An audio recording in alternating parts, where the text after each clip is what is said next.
Hello, hello. Happy Wednesday. Oh my gosh, this is the first Wednesday of July. Like summer's like halfway over. Well, maybe not quite, but you know what I mean. Like I cannot believe that we are already into July. And that's just mind-blowing. So, on that note, it brings us to just kind of thinking about, oh my gosh, quarter one and quarter two are already gone. 2022 is halfway gone. Like, hello, that's so crazy. Which means we've got 6 more months, right? About 6 more months in the year.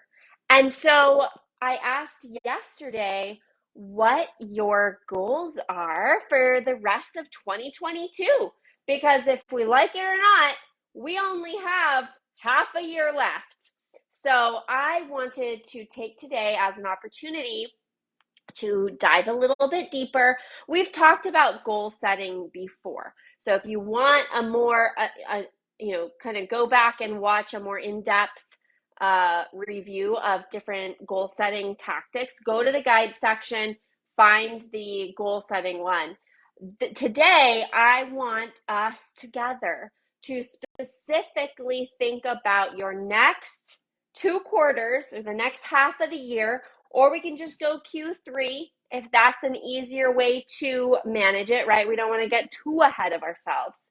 But that means that if you are reflecting back, let's take a moment and reflect back on the first half of the year. Did you accomplish what you set out to accomplish?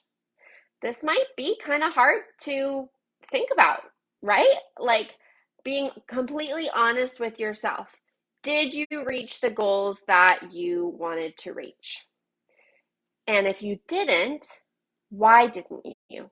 So, what I would really encourage you to do, if you are listening or watching the replay, let's reflect on this a little bit more. Maybe jot down this question so you can go back and journal on it or think a little bit more in depth on this. I want you to think about a goal that you set at the beginning of the year and where you're at with that goal. And if you're not where you're at, why? Let's detach emotionally from like you being a part of the goal, if that makes sense. So we want to detach and think about ourselves as an outsider's perspective, logically and objectively looking in on this goal situation. And what about it went well? What about it didn't go well? What about it do we need to change? Or what needs to change about the situation in order to further that goal?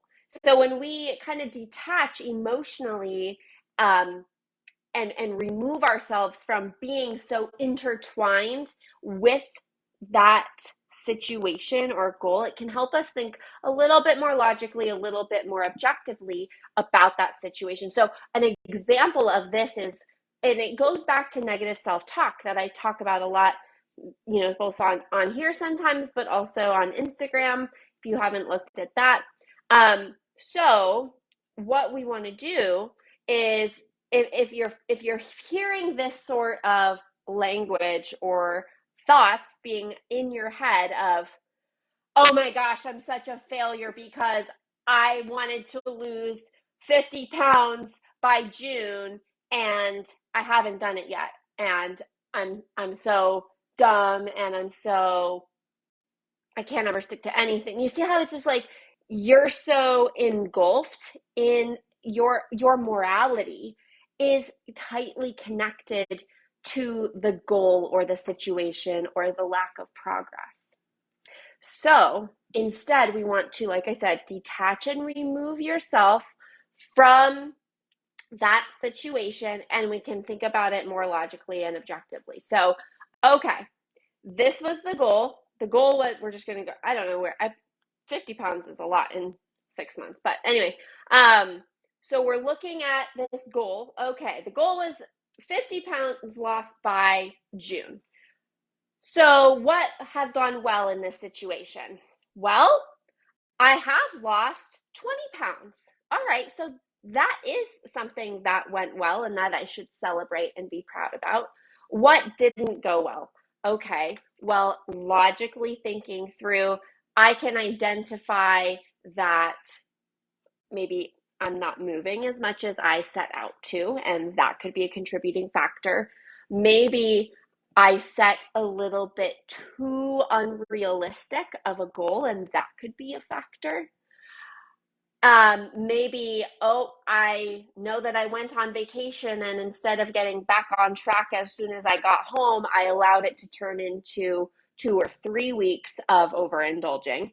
So, see how we are now thinking about the situation logically and removed emotionally from it so that we can basically what we want to do is analyze what's going on so that you can make a better plan. All right, so here's what went well. Here's what maybe didn't go so well. Now, what can I do to change the situation or create a more solid plan for that goal, or what needs to happen? So then you can move into what we're going to talk about today, which is the 4 steps of creating successful goals or successful goal setting. So before we talk about those 4 steps for successful goal setting, want to just loop back around really quick to remember our SMART goals. We want them to be specific, measurable, achievable, realistic, and timely. If you want me to dive deeper into those SMART goals, go into the guide section, watch the previous video on goal setting because we go into that. And remember the difference between our behavior-based goals and our outcome-based goals. Also is covered in that goal setting video. So if you haven't watched that yet, or you're like, I don't know what the heck she's talking about, go watch that. You'll find it really helpful. So we want to remember those things as we move into our 4 steps for successful goal setting. And I want to start with a quote that I saw that I think is super applicable. I don't know who said it, but a goal or a quote that's super applicable to talking about this. And it says, begin with the end in mind. And this is really applicable to goal setting because you want to think about the goal and begin thinking about that goal, that end piece in mind, and begin set on your track, your journey, or whatever to say, okay, I know what my end goal is. Now that I'm starting, I'm going to always remember that end goal in order to make my action plan align with that end. So the quote again is begin with the end in mind. And that's kind of what we want to do as we work through these 4 steps for successful goal setting. So let's get into it. Let me take a sip of water. If you have your water by you, let's take a sip together because we know that we have to stay hydrated. Okay. First step is to make a plan. So making a plan is really essential for making habit formation, actually creating and sticking to new habits way easier. And it also gives us like the idea of where to focus. Because if you don't have a plan, it can feel very overwhelming, and getting started can feel like, oh my gosh, I just don't even know where to start, right? So we want to have a plan. It makes us know where to focus.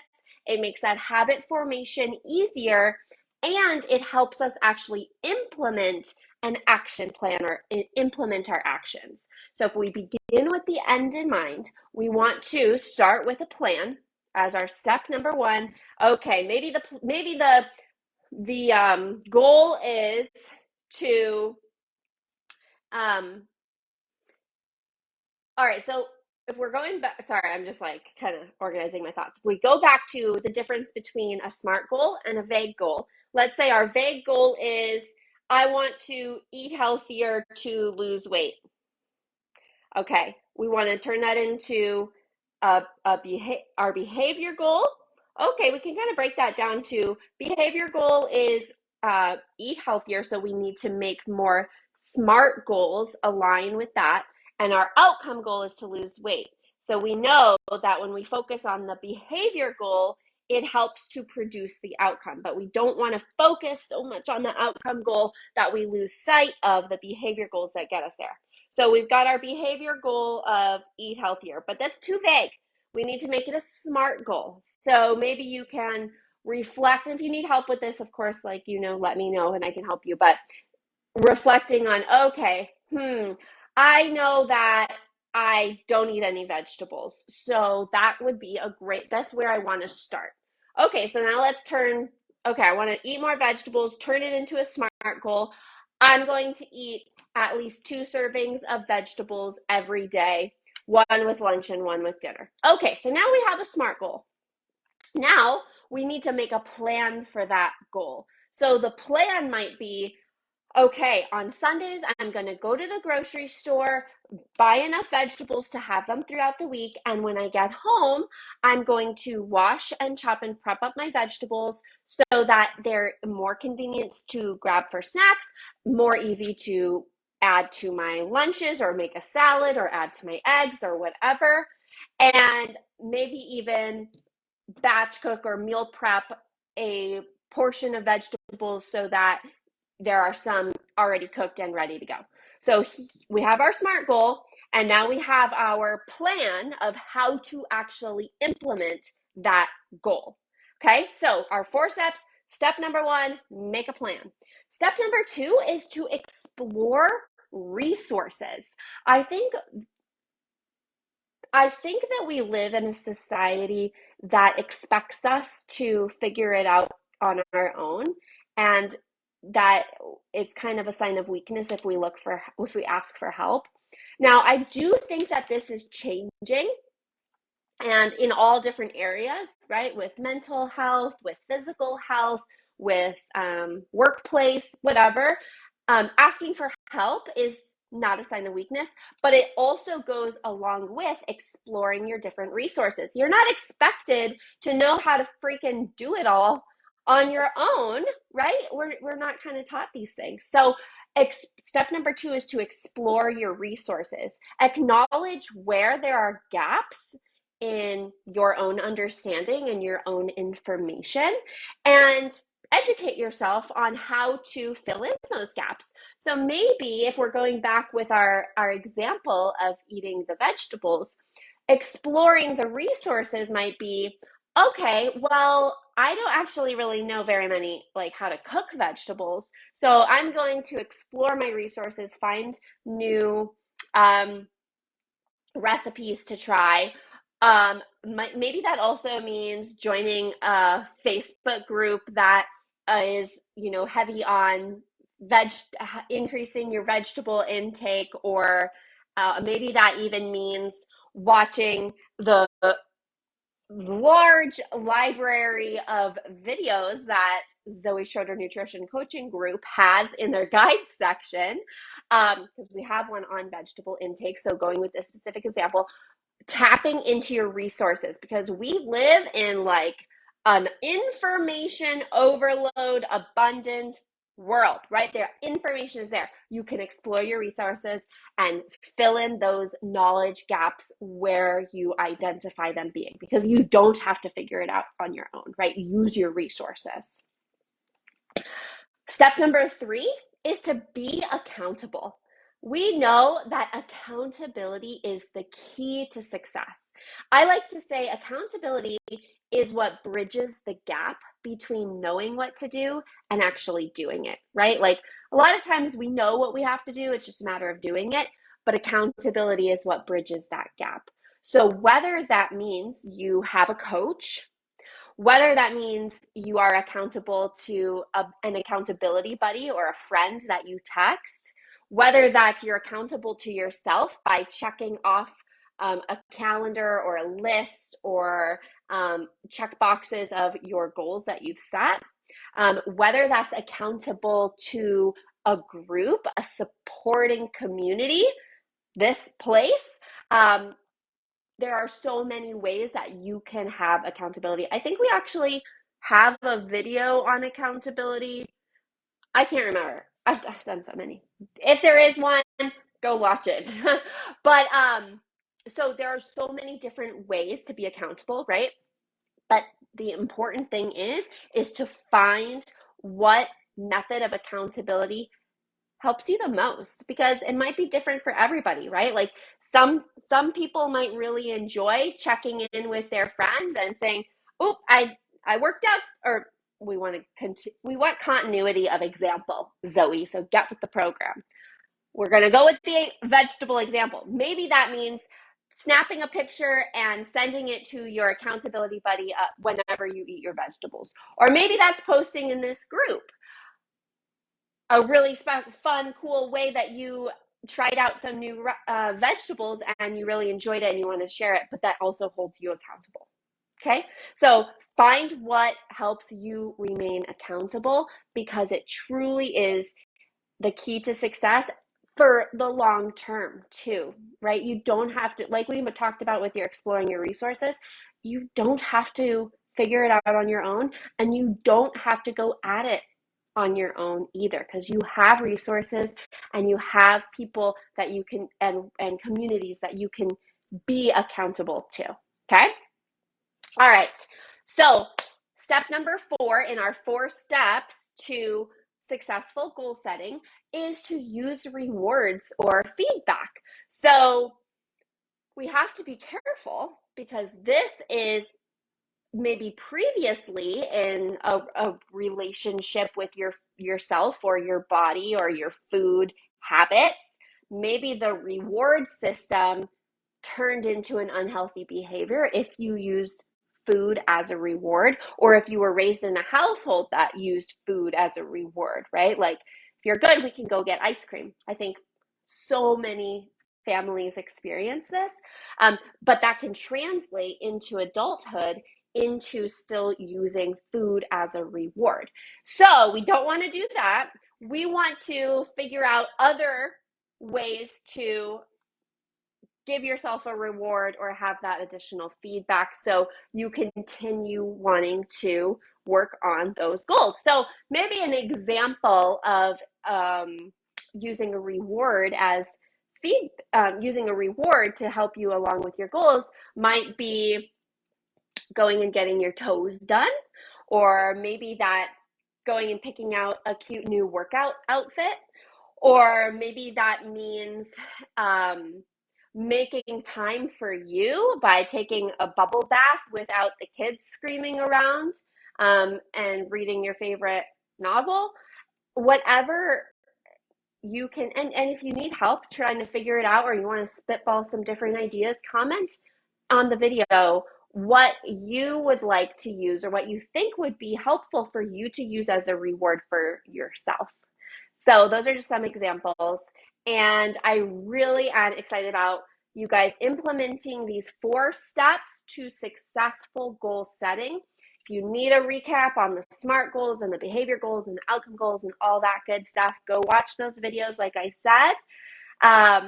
Yes, I'm so glad you love the bubble bath idea, because a lot of times when we're thinking about rewards, it can be hard to think about rewards that don't involve spending money, right? Like, yeah, nice outfit, buying a new nice, outfit, or going and get your toes done or something is great, but we don't want to then maybe overdo it and perpetuate, spending more money than you want to. So having other rewards that you can tap into would be, I advise that. So I'd love to know what else you guys would like to use for your rewards. So use these 4 steps. I'd love to know what your goals are. So I know that yesterday we had, what are your goals for the rest of the year? But think about it a little bit more. Go back to that exercise we talked about at the beginning of the talk today, where think about what goal you set for the beginning of the year and analyze it. Emotionally remove yourself to look at the situation logically and objectively, go through those questions that I discussed, and reflect on how you can make the next half of the year even better. Okay? If you need any help, if there's anything you need from me, please let me know. And I would love to know if there are any other topics that you guys would love to learn more about. I have a couple of different ideas coming up for over the next couple of weeks, but remember, this group is for you. This is for me to give you what you need. So you need to tell me what you want to learn about. All right? Hope you guys have a great rest of your day. Happy Wednesday. Happy first Wednesday of July, and I'll talk to you next week. Bye.